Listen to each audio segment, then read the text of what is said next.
तो स्टार्ट करते हैं आज का लेक्चर। तो आज का हमारा लेक्चर है फिंकलस्टीन रिएक्शन पे। तो आज हम लोग यहाँ पर अपने इस लेक्चर में पढ़ने जा रहे हैं एक नेमिंग रिएक्शन के बारे में, जो कि बहुत ही इम्पोर्टेंट होती है 12th स्टेट बोर्ड पे और साथ ही साथ हमारे CBSE बोर्ड में भी इम्पोर्टेंट रिएक्शन है। तो इसके यहाँ पर हम लोग ये डिस्कस करेंगे कि हमारा जो फिंकलस्टीन रिएक्शन होता है वो किस तरह के मैकेनिज्म शो करता है, which type of mechanism shown by Finkelstein reaction. तो आज हम लोग यहाँ पर इस बारे में पूरा डिस्कस करेंगे और यहाँ पर ये भी देखेंगे साथ साथ में कि किस तरह का मैकेनिज्म शो करता है। मैकेनिज्म तो देखेंगे ही, बट किस तरह का मैकेनिज्म शो करता है, या फिर मेरा बोलने का मतलब ये है कि किस टाइप का मैकेनिज्म शो करता है। तो चलो स्टार्ट करते हैं हम लोग आज का लेक्चर यहाँ पर। तो यहाँ पर सबसे पहले मैं आपको बता दूं कि फिंकलस्टीन रिएक्शन एक आपका जो होता है वो आपका होता है halogen exchange reaction. Halogen exchange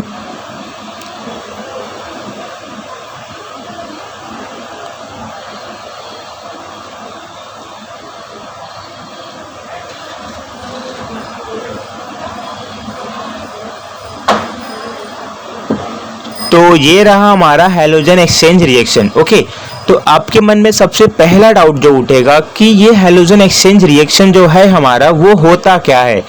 तो यहाँ पर अगर मैं आपको बताऊँ सिंपल भाषा में, सिंपल वर्ड में, तो हैलोजन एक्सचेंज रिएक्शन हमारा वो रिएक्शन होता है जहाँ पर हम लोग एक हैलोजन को रिमूव करके दूसरे हैलोजन को इंट्रोड्यूस करते हैं। तो उस तरह के रिएक्शन को हम लोग कहते हैं फिंकलस्टीन रिएक्शन।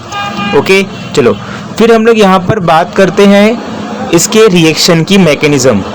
ओके, तो यहाँ पर रिएक्शन मैकेनिज्म समझाने से पहले मैं यहाँ पर आपको बता देता हूँ कि रिएक्टेंट क्या लेना होता है। तो हमें यहाँ पर लेना होता है एल्काइल क्लोराइड।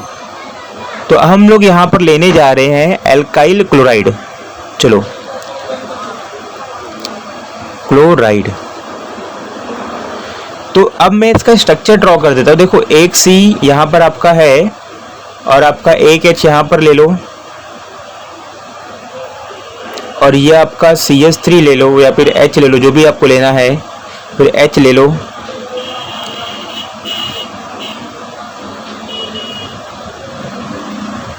ये रहा मेरा Cl हो गया। एक हमारा कुछ ऐसा ले लो, एबो द प्लेन।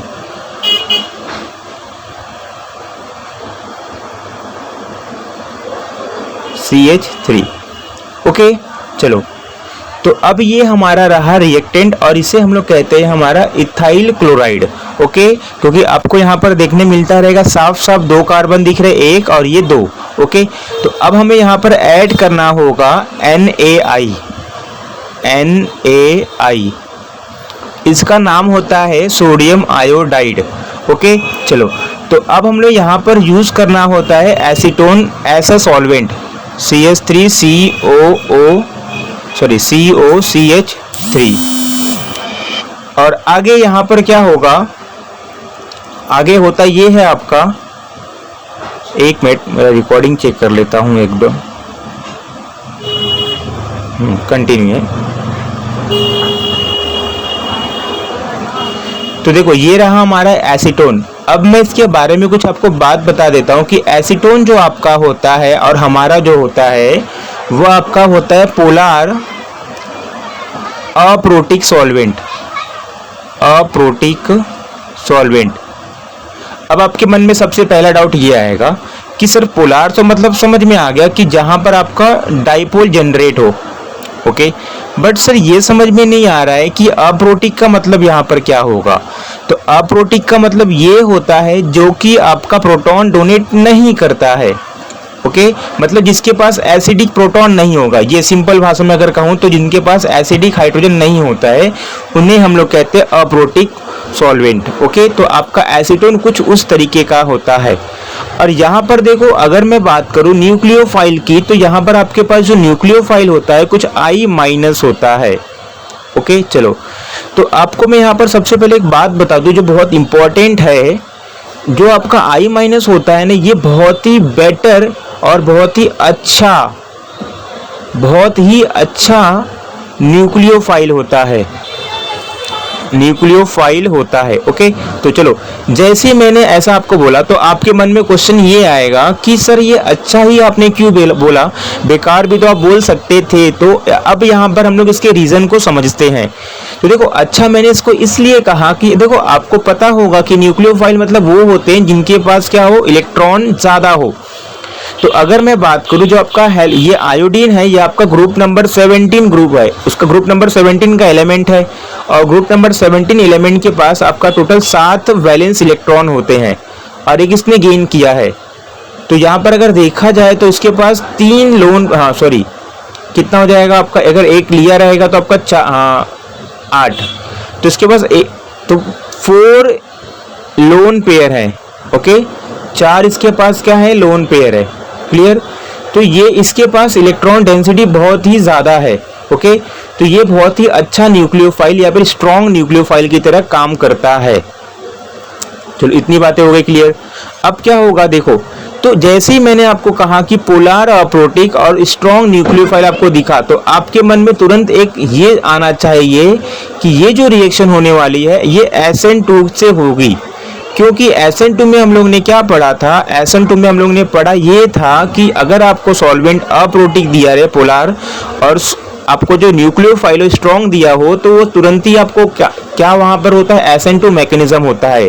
तो आपके मन में तुरंत ये आना चाहिए था। चलो, कि बहुत से बच्चों के मन में ये आ भी गया होगा कि सॉल्वेंट और न्यूक्लियोफाइल को देख के कि पता करने का कि कौन सा ये मैकेनिज्म है। तो हम लोग को यहाँ पर पता चल गया कि SN2 मैकेनिज्म है, तो बस हो गया।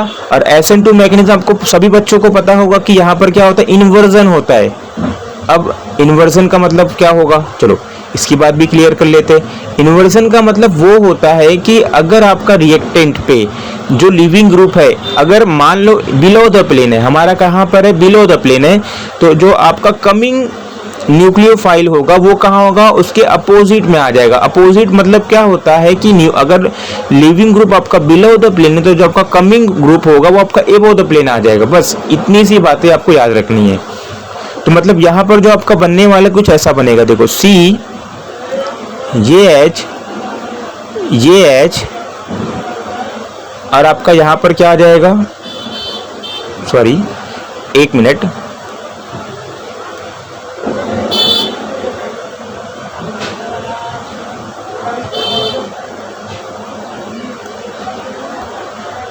तो ये आपका हो जाएगा कुछ ऐसा।